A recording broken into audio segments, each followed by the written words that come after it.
Magandang gabi po sa bawat isa sa atin. Amen. Pwede po ba natin gisingin ang ating sarili? Malungkot tayo. Umalakpak tayo ng malakas. Amen. Hallelujah.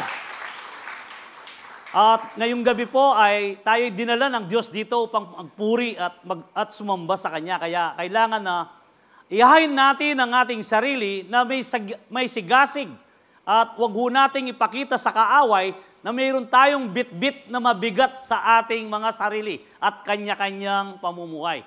Kundi, ipresenta ho natin ang ating sarili sa Panginoon na ito ay handa at mayroong tayong handog sa ating sariling buhay na buhay sa ating espiritu upang sa ganoon ang Panginoon ay magkaroon ng kasiyahan sa ating mga buhay.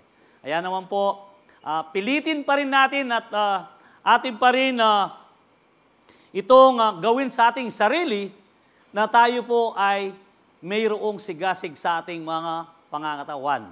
Kasi parang lamig at yung umiiral, yung isang parang lungkot sa buhay ng bawat isa sa atin kapag tayo ay hindi naging masigasig sa spiritual sa gabing ito. Kaya nga po, atin pa rin pong tinatalakay ang ating paksa sa faith that fights our faith, na kung saan, fighting faith, na kung saan, na ipaglalaban pa rin ang ating pananampalataya at hanggang sa dulo ng ating buhay. Amen! Sa nakarahang 3 linggo, ito po ang last week na ating aaralin kung paano ang tatalakayin pa rin natin yung fighting faith, na kung saan, at yung first Sunday ng buwang ito, ating pong inaral kung paano yung sa fighting faith, faith that fights deception. Yung panlilinlang ng kahaway sa bawat isa sa atin. At alam ko po na tayo nakalagpos sa panlilinlang ng kahaway sapagkat nalaman natin ang kanyang pamamarahan. Amen. Ang pangalawang linggo naman po ay faith that fights temptation. Yung pagtukso ng kahaway o yung mga pagsubok na hinaharap na kung saan sa bawat isa sa atin. Sabi nga na kinakailangan na tayo patuloy na manalangin upang sa ganon ay hindi tayo mahulog sa anumang tukso sa ating mga buhay. Amen! Kailangan po na laging handa tayong manalangin at makipag-ugnayan sa ating Panginoon. And third Sunday po, yung faith that fights oppression. Yung oppression na kung saan ito ay nauuwi doon sa isang bagay na kalungkutan na inahapi tayo ng kaaway. At pagkatapos nga, ito ay magbubunga pa ng depression sa ating mga buhay kung hindi natin alam ang mga pamamaraan ng kaaway na kanyang ginagawa sa lahat ng oras na tayo ay umaharap sa kanya. Kaya naman po, ang panghuling linggong ito pa rin ay kadugsong ng ating araling fighting faith na kung saan kung titingnan ho natin ang ating mga inaaral ay magkakasunod-sunod yan. Yung parang stairs na kung saan sa paglago ng ating pananampalataya, dala-dala natin ang isang pananampalataya na lumalaban pa rin tayo. At sa gabing ito, ang ating pong tatalakayin yung faith that fights regression. Yung regression na kung saan ang kahulugan noon ito, the hack or an instance of going back to an earlier and lower level, especially of intelligence or behavior. Na kung saan ito po ay isang pagkilos na pababa sa bawat isa na mayroong pananampalataya o kaya naman ito ay unti-unting umaalis kapag hindi natin namamalayan na tayo pala ay nagre-regress sa ating pananampalataya at ang ating relasyon sa ating Panginoon. And sabi nga, reversion, retrogression, relapse, decline, return, lapse, and backslide. Dito ho tayo mag-concentrate sa backslide na kung saan degeneration and non-development. Na ibig sabihin yung backslide, yung ikaw ay bumalik sa dati mong sitwasyon sa buhay nung hindi mo pa nakikilala ang ating Panginoon. Kaya marami ang mga Kristiyano ngayon na sila ay nagbabackslide dahil sa marami ring kadahilanan. Kung minsan, ang kadahilanan ay napakaliit lamang. Sa isang bagay, sa isang pamilya, siya ay mag-backslide. Kagaya ng kakulangan sa financial. Alam niyo po ba na ang pera ang pinakamalihit na blessing na kayang ibigay ng Diyos? Amen.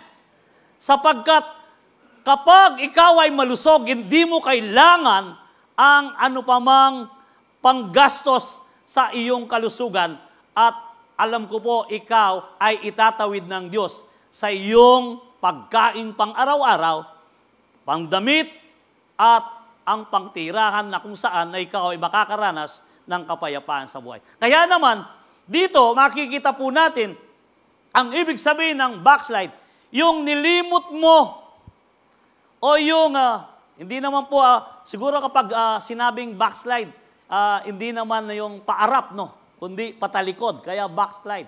Ibig sabihin, tumatalikod ka sa isang relasyon na ito ay iyon ang naranasan noon na ikaw ay tawagin at katagpuin ng Panginoon na magkaroon ka ng isang malalim na relasyon sa Kanya bilang Kanyang tinawag at pinili. At iyon ay naranasan na natin. Ngayon, ito ay parang nakakalimutan o kaya naman ay winawalang bahala ng isang nagbabackslide. Kaya dito, in the Bible, it means to deteriorate. Yung po nga, unti-unti na kung saan ito ay nawawala and worsen, decline, backslide, parehas po, backslide pa rin ang fall away or apostatize and degenerate. At sa Tagalog po dito makikita natin, mababasa natin, pagbabalik, pagbagsak, paglayo, pagtalikod, o pagkahulog o palubha. At sa pagtalikod na kung saan, ito ay backslide pa rin ang sinasabi. Kaya nga, sa buhay po ng bawat isa sa atin, faith that fights regression. Tayo'y nagre-regress. Bumababa, kumbaga sa apoy, ang apoy na nasa sa iyo ay naging undap-undap na lang. O kaya kung ito ay isang uling na mayroong baga, ito ay pawala. Ano ang ating gagawin ngayon? Paypayin natin upang sa ganoon ay mabuhay muli ang ating apoy. At paano natin papaypayin yon? Paypayin natin sa pamamagitan ng salita ng Diyos, sa pamamagitan ng pakikipag-ugnayan sa pagpupuri, pagsamba sa ating Panginoon upang maranasan natin muli ang Kanyang presensya at ang pagyakap niya na nagdadala ng pag-asa. Amen. Kaya nga po ito ang dapat nating ilagay sa ating isip at puso. Kapag po tayo nagpatuloy doon sa ating emosyon o sa anumang inahangad ng ating sarili na tila may nararamdaman kang ibang katamaran o kaya naman parang wala ka sa mood, ibig sabihin yan, gumagawa ng parahan ang kaaway na ikaw ay i-regress. Kaya ang kanyang mga pagkilos ay binababa niya yung sitwasyon mo bilang isang Kristiyano na mainit yung apoy mo sa pakikipag-ugnayan sa Diyos. Dito po sa aklat ng Matthew 24 verse 12. Because of the increase of wickedness, the love of most will grow cold. Ibig sabihin dito, dahil sa dami ng mga pangyayari na magbagay na masama, na pasama ang mundo, ang lahat po, ang sabi nga, increase of wickedness, the love of most will grow cold. Ano ang tinutukoy ng love o rito? Yung love na tinutukoy dito ay ibang klasing pag-ibig sapagkat ang chapter na to sa Matthew 24, pinag-uusapan po dito yung end times. End times na sinasabi na kung saan na ang ating Panginoong Yesus mismo ang nagsabi, sabi niya, because of the increase of wickedness, the love of most will grow cold. Ibig sabihin, or in Matthew 24 verse 12, and because iniquity shall abound, the love of many shall wax cold. Yung parang sebo o yung wax na kung saan na kapag ito ay nanlalamig, ito ay titigas. Kaya alam nyo naman po, kapag ang wax ay matigas, walang gahanong silbi. Pero kailangan ho yan ay, kapag pinainit yan, meron ho siyang silbi sapagkat yan ay maa-apply mo kagad ng, kung saan ang gusto mong lagyan o ito ay maging aktibo. Kaya naman, dito, 3 paghibig nga ho ang ating inaral sa pag-ibig na meron ho tayong tinatawag na eros love and phileo love, na kung saan ang tinutukoy nito ay mga physical and emotion, and then sa phileo yung mga friendship ibig sabihin na kung saan na relasyon. Subalit, isang pag-ibig ang hinahanap sa atin ng Panginoon sa bawat isa sa atin na gusto niyang ito'y maunawaan natin. The love of most will grow cold. Ang tinutukoy niya rito ay yung katumbas ng kanyang pag-ibig na kung saan ang iyong relasyon kay Kristo. Sapagkat ang ating mismong Panginoon ay umibig ng walang kondisyon sa iyo at ikaw ay tinuring at tinanggap niya bilang anak niya. Pag-ibig na walang kondisyon. Dito, sinabi niya, dahil daw sa pasama ng pasama ang mundo, darating ang panahong ito na ang pag-ibig ng bawat isa ay manlalamig o magre-regress. Sapagkat alam niya ang mga kaabalahan sa kapaligiran ng bawat isa kapag ito ay binigyan mo ng pansin at na out of focus ka. At kapag hindi na nakasentro ang paningin mo kay Kristo, tiyak ang regression ang sasapitin mo, kapatid. Kaya sa Hebrew chapter 2 verse 1, so we must listen very carefully to the truth we have heard of, we may drift away from it.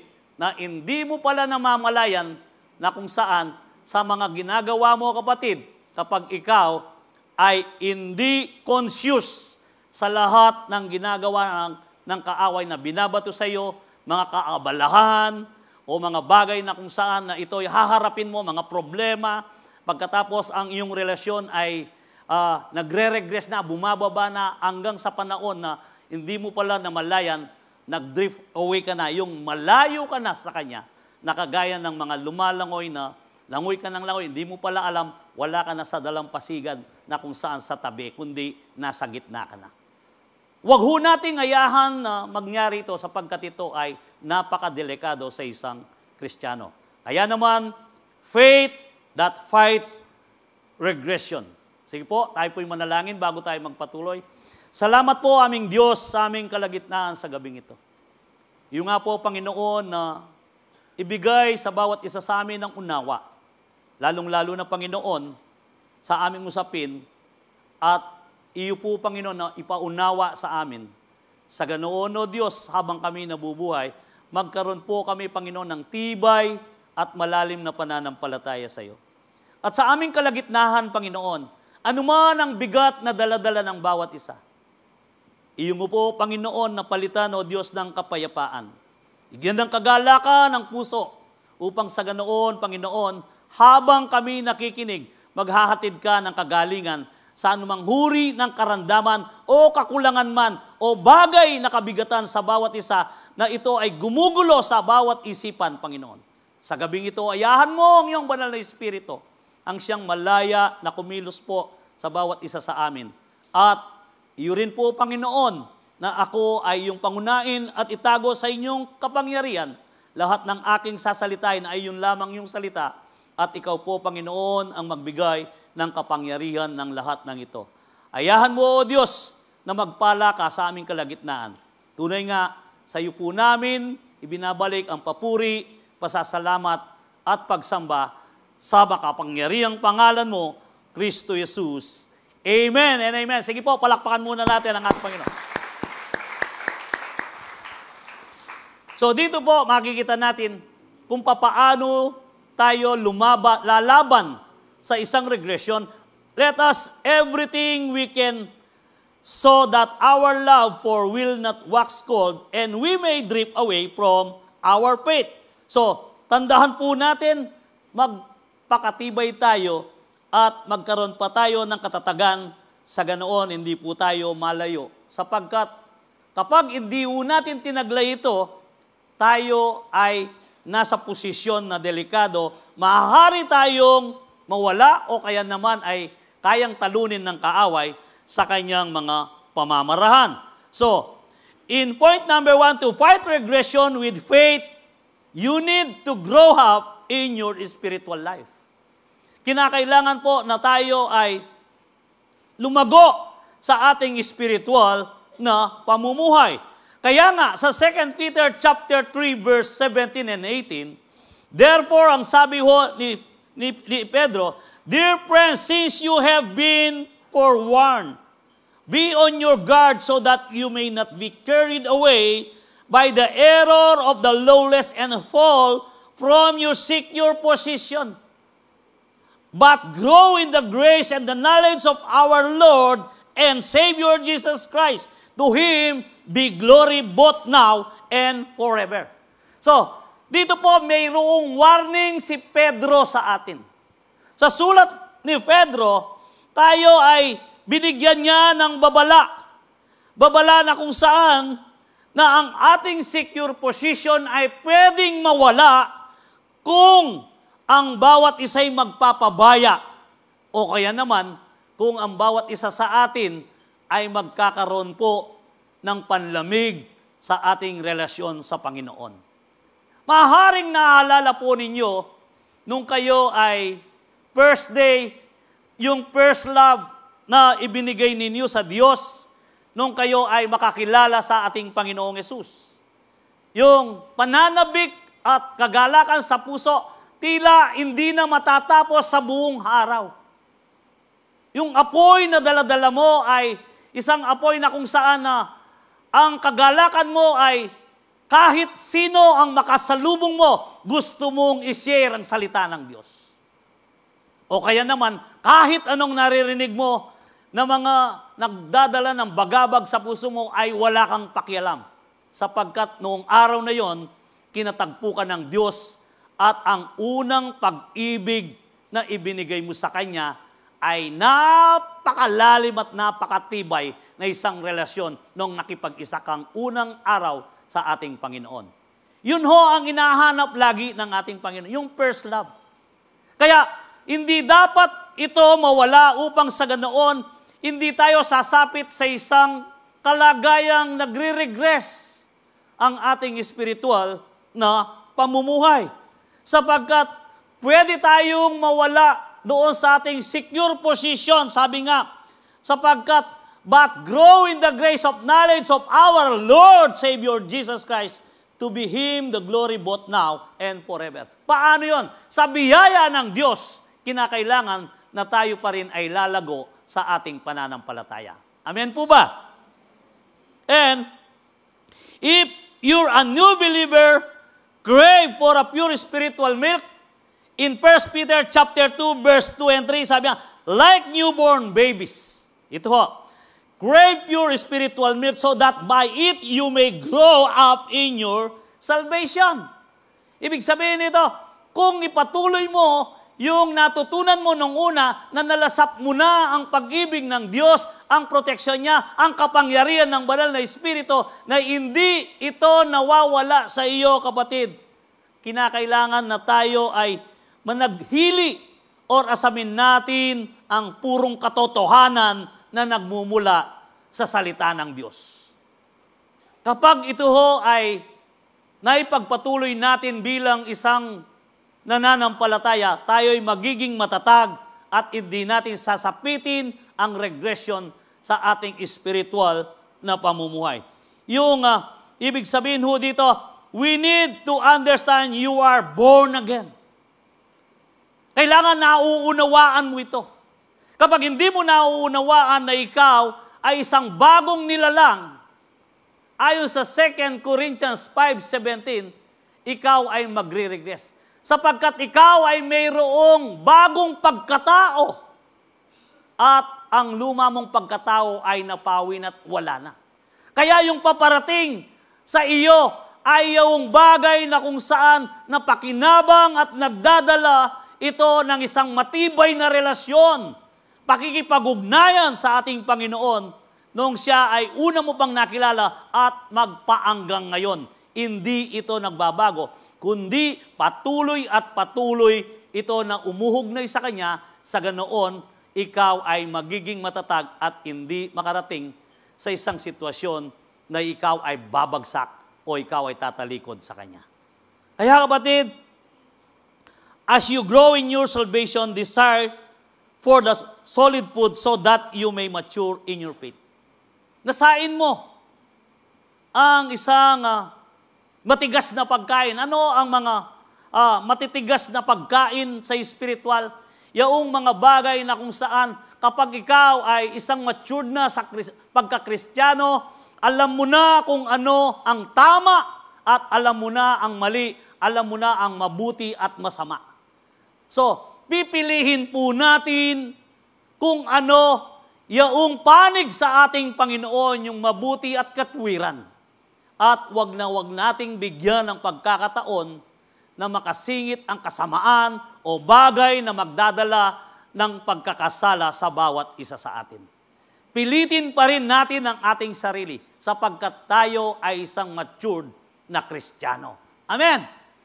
Wag nating ayaan na maka-score pa ang kaaway. Kasi kapag naka-score ang kaaway, tuloy-tuloy yan eh. Ayaw na niyang bitawan eh. Kaya, ang gawin natin, lagi natin siyang bantayan at sa anumang kanyang pamamaraan na ginagawa, kailangan na tayo ay maalam sa patungo sa lahat ng gagawin niya upang ikaw ay madiskaril. Paano mo ngayon ito pwedeng harangin? Sa pamamagitan ng pakikipag-ugnayan, panalangin, at lagi na alalahanin mo ang pag-ibig ng Diyos sa iyo, kapatid. Iyon ay isang matibay na pundasyon upang ito ay malabanan natin.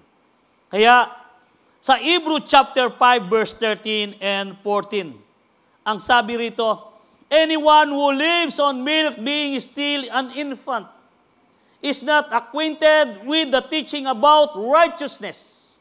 But solid food is for the mature who by constant use have trained themselves to distinguish good from evil. Dito mo nauunawa at dito mo ngayon nakikita sapagkat ang lahat ng yan ay pang-matured na Kristiyano. Kaya wala ka ng tampung espiritu, yung matampuin na espiritu na sumasayo.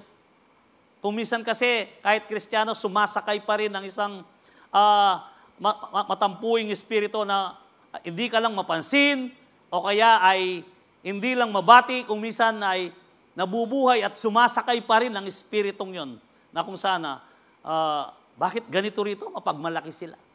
O ritsider na kung minsan ay hindi ka man nakita ng isang kapatiran na kung saan na dati mong inaasahan, kung minsan, sasabihin mo na nagbago na siya. Kapatid, kung ikaw ay isang matured na Kristiyano, wala ang lahat ng yan sa kaisipan mo. Sapagkat sentro lang ang iyong pananampalataya kay Kristo at alam na alam mo na kung saan ang paningin mo ay nakatuon kay Kristo. Amen! Lagi nating ituon kay Kristo ang ating paningin. Sapagkat Jesus is the center of our faith na kung saan na ito ay nagdadala sa atin ng isang Kristiyano na lumalago sa bawat isa. Kapag inalis natin ang ating paningin kay Kristo, tiyak mababansot tayo. At kagaya dito sa ating binasa, sabi nga, food is for mature. Kailangan buto-buto. Kaya yung naririnig ninyong mga aral dito, kung minsan nakakarinig kayo ng masakit na pananalita na bababa sa pulpitong ito, kapag ikaw ay tinamaan, kapatid, sabihin mong, praise the Lord! Amen! Parang ayaw nyo nasasaktan pa rin ata kayo. Amen po ba? Amen. Sabihin mo, praise the Lord. Bakit? Binabago ka ng Panginoon, binabago ka niya. At tinitrain ka niya kung papaano na ikaw ay lumaya, kagaya ng ating tagapanguna kanina. Sabi niya, napakasarap na ikaw ay madama mo sa gabing ito, na ikaw ay malaya, sapagkat ang Diyos ay nagdala ng kalayaan sa atin sa pamamagitan ni Kristo. Ang pinalaya ni Kristo ay tunay na malaya na. Ito ang ginawa ng ating Panginoon. Kaya kapatid, Remember, it's a very important for us to be filled with the Holy Spirit or we may regress to a worse condition. Kapag hindi ka pinangungunaan ng banal na Espiritu, delikado. Kapatid, lagi mong nasain ang banal na Espiritu ng Diyos na sumasayo ay laging mangunguna sa lahat ng dikta ng ating mga kaisipan. Di ba ang sabi niya in 1 Corinthians 6:9 nandun at nakasulat na, hindi nyo ba alam na ang katawan ninyo niyan ay templo ng banal na Espiritu? Bakit kung minsan ay hindi ito mapangyari? Sapagkat malakas ang laman at sinasapawan niya ang Espiritu, kaya ito ay nangyayari na nagkakaroon ka ngayon ng regress sa iyong spiritual na pamumuhay. At ang sabi nga, growing up in your spiritual life. Kinakailangan na maglago ka sa spiritual life. Paano? Ang lahat ng mga pakinabang sa iyong spiritual na buhay ay ang salita ng Diyos. Magbasa ka ng salita ng Diyos. At lagi mo itong i-meditate at itong dalhin mo sa araw-araw sa buhay mo. Ano man ang inaarap mong problema, maghanap ka pa rin ng solusyon sa kanyang salita sapagkat ang sabi ng Panginoon, matapat siya at hindi sinungaling, I will never leave you nor forsake thee. Amen. Hindi ka iiwanan ng Diyos. Pangako niya yan sapagkat kailanman siya ay isang Diyos na matapat, bagamat madalas tayo ay hindi nagiging tapat sa Kanya. Marami tayong kakulangan, subalit ang Diyos hindi nagkukulang. God is good. Amen. Napakabuti ng Diyos. Alam mo kapatid, kaya ikaw ay pinagpapala, hindi dahil sa ikaw ay mabait. Kaya ka pinagpapala ng Diyos na may kalakasang pangangatawan, pinagpapala ka ng material na bagay, pinagpapala ka ng mga pinansyal na iyong pangangailangan dahil ang Diyos ay mabuti at hindi kailanman hindi maging mabuti ang Diyos. Mabuti ang Diyos. Hindi dahil sa ikaw ay isang tao na sinasabi mong ikaw ay matuwid. Nagagawa mo lang yan sa pamamagitan ng biyaya ng Diyos. Biyaya lang ng Panginoon yan. Kaya ito ay nagbubunga sa iyo ng mga aksyon na bunga na nauukol sa spiritual na pamumuhay. So dito po, in Luke chapter 11 verse 24 and 26, tandahan po natin.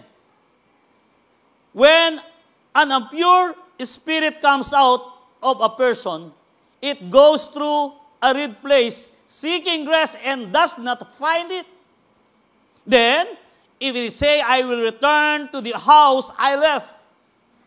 When it arrives, I find the house swept clean and put in order. Then, it goes and takes 7 other spirits more wicked than itself. And they go in and alive there, and the final condition of the person is worse than the first. So dito makikita po natin, may isang tao na kung saan na siya'y lumaya sa mga anumang umaalipin na espiritu sa kanya. Subalit, hindi niya ninasa ang banal na espiritu. Oo, lumaya tayo, luminis tayo.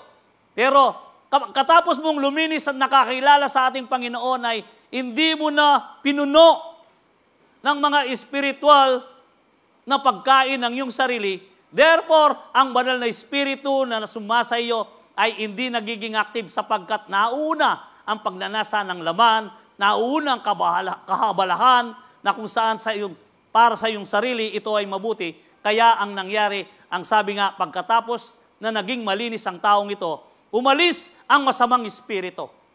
Pumunta sa ilang. Nung wala siyang makita at walang mapahingahan doon, naisip niya, ang sabi niya, babalik ako uli sa aking tahanan na aking iniwanan. At nung makita niya ang tahanan kanyang iniwanan, ay walang laman. Malinis, ibig sabihin, hindi nananaan ng banal na espiritu. Nagdala pa siya ng 7 kasamang masamang espiritu. Kaya ang nangyari, higit na masama kaysa dati yung taong pinalaya na, subalit muli siya ay inalipiin ng maraming masasamang espiritu. Kapatid, He who led in the Spirit of God is the children of God. Kinakailangan na tayo'y pangunaan ng banal na Espiritu. I-acknowledge natin sa araw-araw ang banal na Espiritu na sumasa atin. Kapag yan ay ating binigyan ng pagpupugay sa ating mga buhay, every day, tiyak, mayroon tayong tagumpay. At every day, mayroon tayong growing in your spiritual life na kung saan na ito ay lumulusog at ito ay tumataas ang antas ng ating spiritual na pamumuhay. And then, nabubuksan yung discernment at maging ang mata ng ating mga pagkilos pa lang ng kaaway, alam mo na. Kumbaga sa mga bagay na kung saan na ito ay umaarap sa iyo, kapag umaarap ang kaaway, na kilos o amoy pa lang, alam mo na ito ay mali na. Kaya kung minsan, yung mga taong filled ng Holy Spirit, kung gusto silang subukin, o kung gusto silang kung suulin, amoy pa lang alam nila na ito ay papunta na doon sa hindi mabuti. Amen! So, kinakailangan po na tayo ay magkaroon ng isang sensitibong pananaw sa bawat isa sa atin. Lagi nating anyayahan ng banal na Espiritu ng Diyos na siyang sumaatin sa lahat ng panahon. Sa ganoon, anuman tukso, bagyo o pagsubok na haharapin natin, kaya nating i-refuse sapagkat alam natin na ito ay hindi nanggaling sa Diyos. In Philippians chapter 2 verse 12 to 13, therefore, my dear friends, as you have always obeyed, not only in the presence but now, much more in my absence, continue to work out our salvation with fear and trembling. For it is God who works in you to will and to act in order to fulfill His good purpose. Hindi po totoo yung once you are saved, you always saved. Nawawala ba ang kaligtasan? Yes, sinabi rito. Anong sinabi? Yung secure position mo, kinakailangan ingatan mo. And then, sinabi rin dito, continue to work out your salvation with fear and trembling. Trabahuin mo, i-work out mo, kapatid. I-exercise mo. Kung baga sa mga nag-gym, magwo-workout ka upang lumaki at lumago ang mga muscle mo. Yung spiritual muscle mo, patatagin mo at palakiin mo, palaguin mo, upang sa ganon, ang puwersa ng paglago ay nasa sayo. Tiyak, ikaw ay tataas sa antas ng iyong pananampalataya. Amen. Ito po ang kailangan nating gawin. I-work out pa rin natin. Ibig sabihin, wag nating intuhin. Nung nakilala natin si Kristo, kung tayo ay medyo may katamaran, wala na yung medyo. At lahat ng katamaran ay wala na, napalitan ng kasipagan.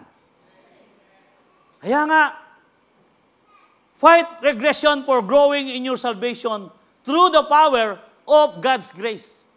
Sa biyaya ng Diyos, labanan mo yan. Kakayanin mo yan. Sapagkat ang Diyos, sagana siyang magbigay ng biyaya at hindi nagkukulang, kagaya ng sinabi niya kay Pablo. Kapatid, huwag kang maging talunan. At huwag mong ayan na mag-regress ang iyong pananampalataya this year 2025.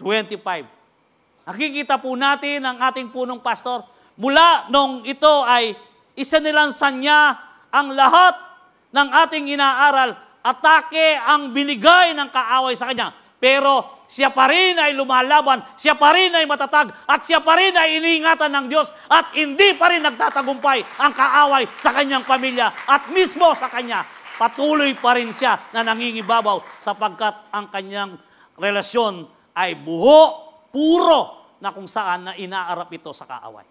Ganun no ang ating gawin. Huwag tayong susuko at huwag tayong papayag. Huwag na huwag kang papayag, kapatid, na paglaruan ka ng mga masasamang espiritu na gugupo sa iyo. Huwag na huwag kang papayag sapagkat kailanman hindi tayo talunan, ibinigay na ng ating Panginoon ang ating tagumpay sa pamamagitan ng krus ng Kalbaryo nung sabi niyang, it is finished. Tetelestai, it is finished. Kaya kapatid, itayo mo ang iyong pananampalataya. Ilaban mo ang iyong pananampalataya. And To fight regression with faith, you need to be active in the ministry. Kinakailangan maging aktibo ka. Kung meron kang siyo, maging aktibo ka. Huwag kang papalya. Kung minsan, ang katamaran ang ilalagay sa iyong isipan na ikaw ay pagod, pilitin mo pa rin ang iyong sarili, ibangon mo, at kapag ikaw ay nakaupo doon sa presensya ng Diyos, lahat ng kabigatan ay mawawala, lahat ng nararamdaman mo, ito ay lilinisin ng salita ng Diyos sapagkat makapangyarihan ang salita ng Diyos. Mararanasan mo yan. Madalas sa mga kasamaan ko sa nagsisiyo, ayaw daw nilang pumunta, kanina mabigat ang katawan. Pero habang nagsasalita ang bawat isa, ang sabi niya, lumakas ako at nawala ang nararamdaman ko na masakit ang ulo, mabigat ang katawan. Kanina, talagang napakasakit nung ako'y pag-upo, sabi niya. Kaya, lilisan ka doon sa presensya ng Diyos na daladala mo ang kapangyarihan na nanggaling sa banal na Espiritu. Be active in the ministry. Huwag na huwag kang liliban.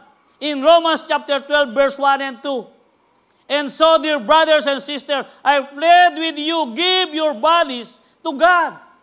Ipresenta natin ang ating sarili sa ating Diyos because of all has done for you.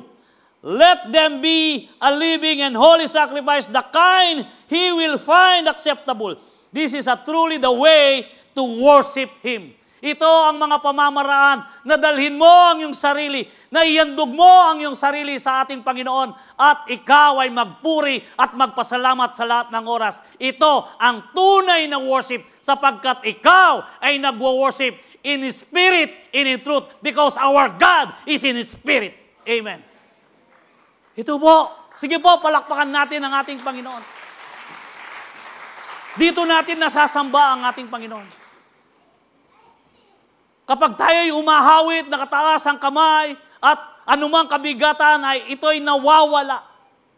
Kung minsan, hindi natin napapansin na akala natin ay nakakaiya sa ating katabi, huwag na huwag ho ninyong ilagay sa inyong isipan. Wala kang pakialam, sapagkat sa presensya ng Diyos, mayroon tayong kanya-kanyang isang relasyon na individual na nasa Kanya lang.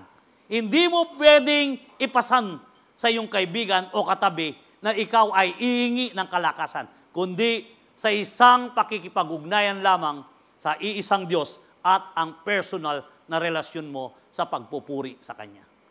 Kaya, baliwalahin niyo po. Huwag kang mahiya. Kapag ikaw ay umahawit, todo awit. Sintunado ko, pastor hayaan mo. Kung magtakip man ng tenga ang katabi mo, hayaan mo, patuloy ka pa rin. Sapagkat ang Diyos naman ay nabibigyan mo ng ngiti sa langit sapagkat ikaw ay umahawit ng imno sa Kanya at nagpupurit, sumasamba. Andahan po natin, huwag na huwag ho nating ayahan na ang kaaway ay magbigay ng panlilinlang sa bawat isa. Romans chapter 6 verse 12 and 16. Do not let sin control. The way you live, do not give in the sinful desire. Ano ko ang sabi niya? Hindi ang kasalanan ang magkokontrol sa iyo, kapatid. Sabi nga, the way you live, do not give in a sinful desire. Do not let any part of your body become an instrument of evil to serve sin. Huwag mong paggamit ang iyong katawan. Kahit anong bahagi ng iyong katawan, huwag mong paggamit sa kaaway. Kung ikaw man ay isang intelihento sa paggawa ng mga pirma, huwag mong paggamit yan. I remember noong 1980s yun. Meron akong kilala, pero ngayon yung mahuna. Alam niyo siguro yung dahan doon sa harapan ng Nelson Balloon. Ayan. May mga typewriter at saka mga, kung gusto mo magkaroon ng isang diploma, kung anong natapos mo, may mga golden finger doon. Pero patay na yon. Saan kaya ngayon yon? Baka hanggang ngayon hindi nakapasok sa langit sapagkat ang lahat ng pirma ay hindi totoo. Ang inahanap ng ating Panginoon yung totoong pirma. Yung signatures. Kapatid, huwag mong paggamit anumang uri ng iyong katawan. Kung ikaw ay mayroong talent ipagamit mo sa Diyos at hindi sa anumang bagay na ikapupuri ng kaaway. Maganda ang iyong tinig, marunong kang maggitara, marunong ka sa bass, wag na wag kang sasali sa mga makamundong awitin na kung saan dito mo i-perform sapagkat ito ang kailangan ng Diyos para sa iyo. Amen. Kaya sabi nga o rito sa ating binasa, wag na wag mong ibigay ang anumang parte ng iyong katawan sapagkat tandahan mo, kapatid, ang sabi pati, sin is no longer your master, for you no longer live under the requirements of the law. Instead, you live under the freedom of God's grace. Yung kalayaan na natamo mong yan ay dahil sa biyaya ng Diyos. Well then, since God's grace has set us free from the law, does that mean we can go on sinning? Of course not, ang sabi nga.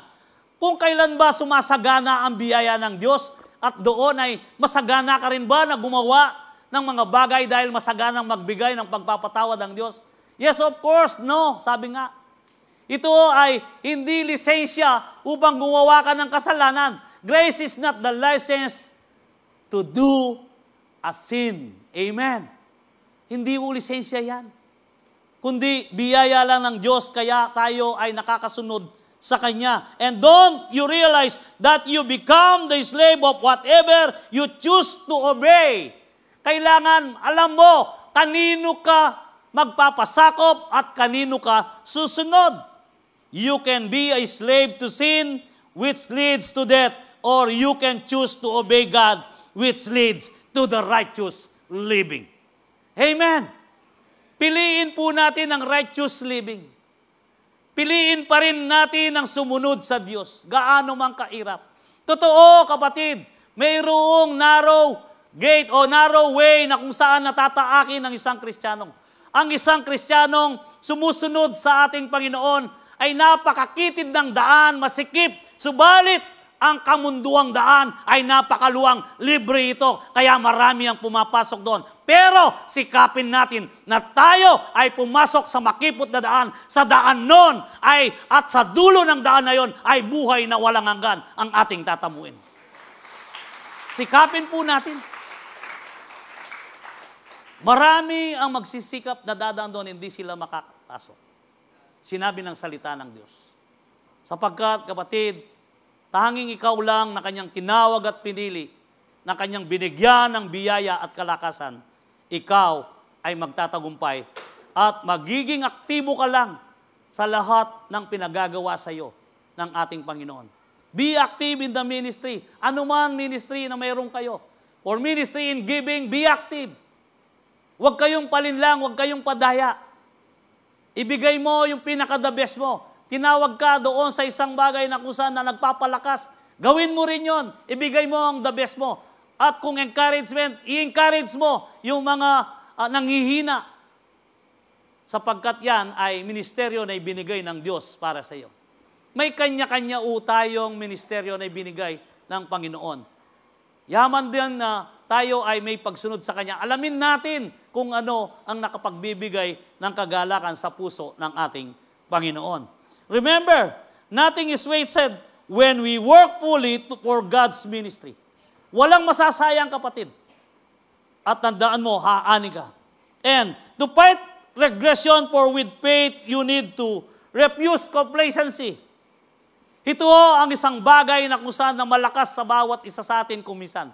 Di natin namamalayan kapag tayo ay complacency na tayo pala ay iwalay na doon sa isang relasyon sa Diyos. O kaya mayroon na itong nagawa ang kaaway sa atin na hindi natin alam na tayo ay inaatak niyang unti-unti at magising ka na lang na ang puso mo ay wala ng kagalakan sa pagsiserve sa Panginoon. Kaya being complacent is similar to being lazy. Tandaan mo, kapatid. Ito ay katulad din ng tamad. Often that we get upset with our current situation but refuse to work improve, we are being complacent.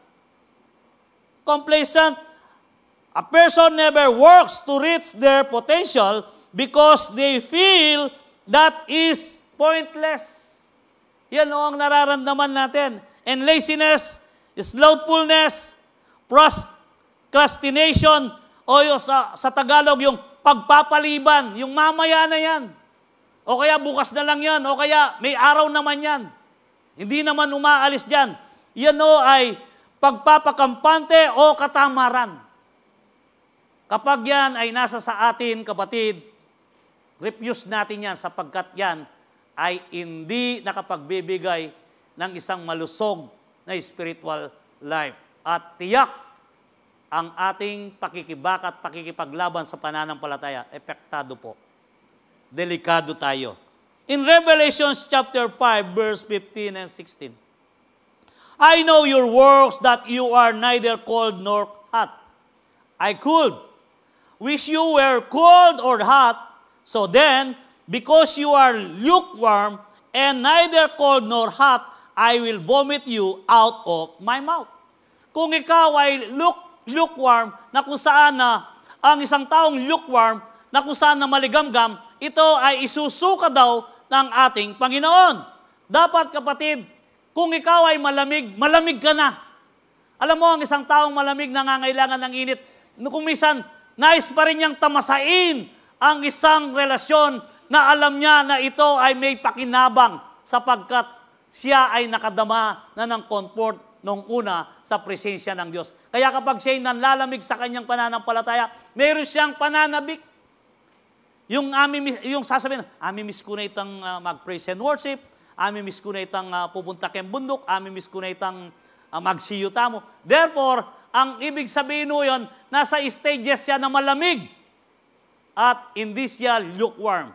Pero itong lukewarm na sinasabi rito, yung maligamgam, kampante yan. Hindi ko naman kailangan yan okay naman ako. Hindi ako nag-agrabyado. At kung minsan, nag-o-online naman ako. Kung minsan, simba naman ako, hindi naman ako gumagawa ng hindi mabuti. Alam mo kapatid, kapag ganon ang iyong kaisipan, ibig sabihin, ikaw ay maligamgam sa Panginoon. Manatili po tayong mainit. Amen! Papanatilin natin ang hinit natin sa ating Panginoon. Sapagkat kung tayo ay darating sa sitwasyon na complacent, tandaan mo kapatid, isusuka ka ng Panginoon. Yun lang na pag-igop ng kape na maligamgam, parang wala nang kwenta Kailangan gusto mo yung kape, yung inihipan mo pa, at pag-igop mo, nararamdaman mo sa loob. Pag ikaw naman ay uhaw, at ikaw ay lupaypay na ang dama mo ay nawawalan ka na ng lakas. Pag-igop mo naman ng malamig na tubig ay nakakaibsan at nakapagbibigay din ng kalakasan. Kaya hindi pwede yung maligamgam. Amen! Kailangan na tayo'y umahapoy sa ating Panginoon. Ito ang ninanasa niya sa bawat isa sa atin na makita niya tayo at madatnan hanggang sa kanyang pagdating. Proverbs chapter 1 verse 32. For the waywardness of the simple we kill them, and the complacency of fools will destroy them. Ang katigasan ng ulo kung minsan, ang papatay sa mangmang, at siguradong magdurusa yan o masasadlak siya sa kawalan ng kaalaman. Ito ang sinabi ng kawikaan. Tandaan mo kapatid, huwag mong patigasin ang iyong ulo sapagkat sasabay dyan ang pagtigas ng iyong puso hanggang sa masentro sa iyo ang iyong sarili na sasabihin mo, magiging self-righteous ka na. At tingin mo sa iyong sarili, hindi ka nagkakamali at hindi mo alam, ikaw pala ay napalayo na sa Panginoon. Proverbs 10, chapter 4. Lazy people are soon poor. Hard works get rich. Totoo po ito. Whether spiritual or physical, ito ay mangyayari sa iyo. Kung ikaw ay tamad. Amen. Kaya nga, magpakasipag po tayo ayon doon kung ano man ang pagkatawag natin. Kung forerunner ka, mag-aral kang mabuti at kailangan na ikaw ay excited pagdating mo sa ganoon sa CU, ay mayroon kang ilalatag na matatag na pagtuturo sa kanila. At walang liliban dyan sapagkat lahat ay nananabik.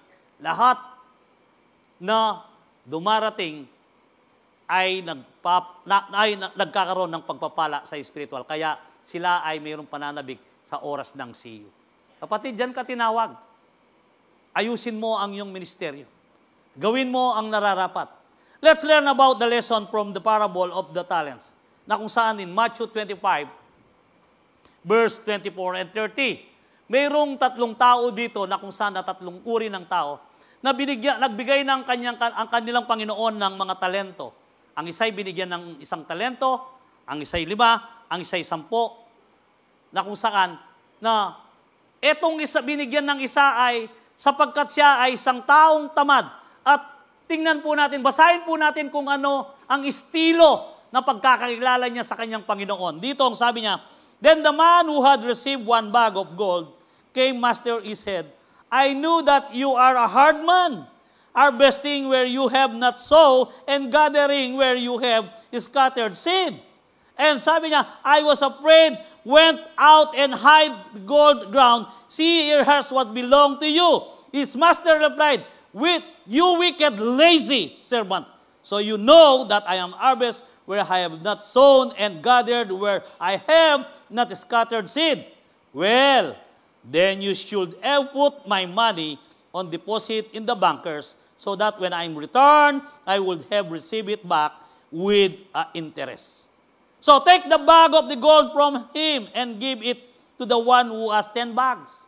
Alam nyo, wala na nga siya. Binigyan siya ayon sa kanyang kakayaan, pero hindi niya ginamit. Kaya anong nangyari? Nawalan pa rin siya. Kapatid, gayon din ang iyong mangyayari sa iyo. Kung ikaw ay tamad, kung ikaw ay complacency, anuman na malihit na pinagkatiwala sa iyo ng Panginoon sa ministry, mawawala yan kapag hindi mo pinalago. Palaguin mo yan. Sapagkat ang iniintay ng Panginoon, madatnan ka niya sa pinagkatiwala niyang ministeryo sa iyo na gumagawa ka pa rin at nagpapatuloy. Amen! Kaya ang nangyari dito, sabi nga, for whoever as will be given more, and they will have an abundance. Whoever does not have even what they have will be taken from them. And sabi nga, sa dulo, anong ginawa ng kanyang Panginoon? And throw that worthless servant outside into the darkness where there will be weeping and gnashing of teeth. Ang ibig sabihin, kapatid, kapag ganyan ang naging ugali mo o pamumuhay mo bilang isang Kristiyano, hindi ka pa rin tatanggapin ng Panginoon, iaagis ka pa rin sa impyerno. Sa labas. Kaya nga, tandahan mo, huwag kang magpabaya at anumang ministeryo ang nasa sa iyo, gawin mo ang pinaka-the best mo. And in Matthew 24 verse 46 sa TPT, what joy and blessing will come to the faithful servant when the master comes home and find serving with excellence. Anong sinabi niya? Welcome, thy good and faithful servant. Enter in my kingdom. Kaya kapatid, kung ikaw ay faithful, kung ikaw ay gumagawa, madatnan ka ng Panginoon, kasama ka niya sa dulang ng apagkahinan na inanda niya sa langit, at hindi ka mawawala sa kabilang sa kanyang pinili. Amen. Patuloy pa rin ho tayo. 1 Corinthians chapter 15 verse 10, but God's amazing grace has made me who I am, and His grace to me was not fruitless. In fact, I work harder than all the rest, yet not in all my own strength, but God's. For His empowered grace is poured out upon me. Ang sabi ni Pablo. Ang sabi ni Pablo, pinagmalaki niya at pinagyabang na mas masipag ako sa lahat ng apasal. Maraming akong ginawa kaysa sa kanila, kaysa 12. Subalit, nagawa ko ang bagay na to, ang sabi ni Pablo.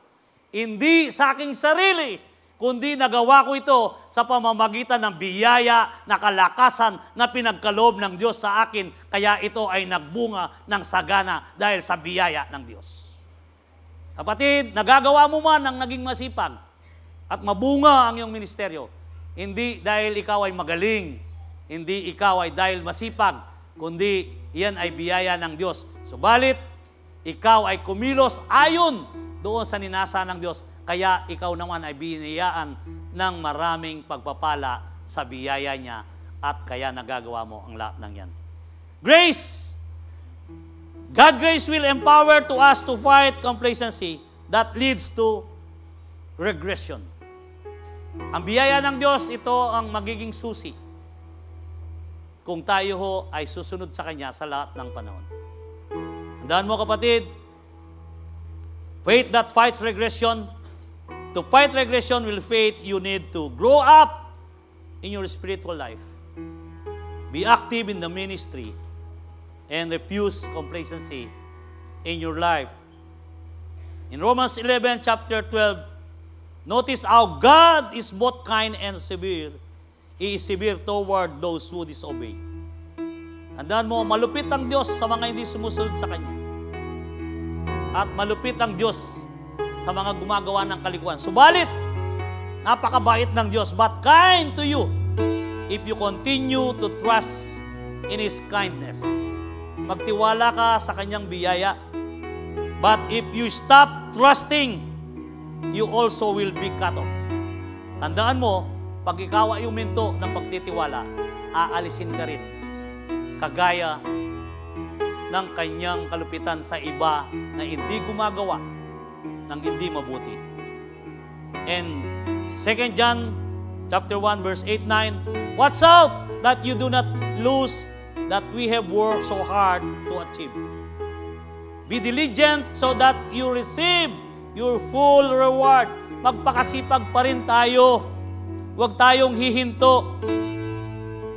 Anyone who wanders away from His teaching has no relationship with God. Tandaan mo kapatid, kapag nagsawalang baala ka sa mga ganitong aral, ibig sabihin hindi ka saklaw ng pamilya ng Diyos at wala ka sa ilalim ng Kanyang pamamahala. Kaya huwag mong ipagwalang bahala ang aral na iyong natutunan sapagkat tandaan mo, but anyone who remains in the teaching of Christ has relationship with both the Father and the Son. Ikaw ay nasa Ama at nasa Ama na kung saan na iisang Diyos lamang ang iyong pinagsisilbihan. Kapatid, sa gabing ito, hamon po sa atin ang aral sa ating kalagitnaan. Fight regression by pursuing growth in Christ, in His Word. Tandaan mo kapatid, fight our fighting faith na ating susuungin this 2025, tumayo pa rin tayo at magpakatibay at magpakatatag. And fight regression by pursuing growth in Christ and His Word. Sige po, tayo po'y tumayo. Hallelujah.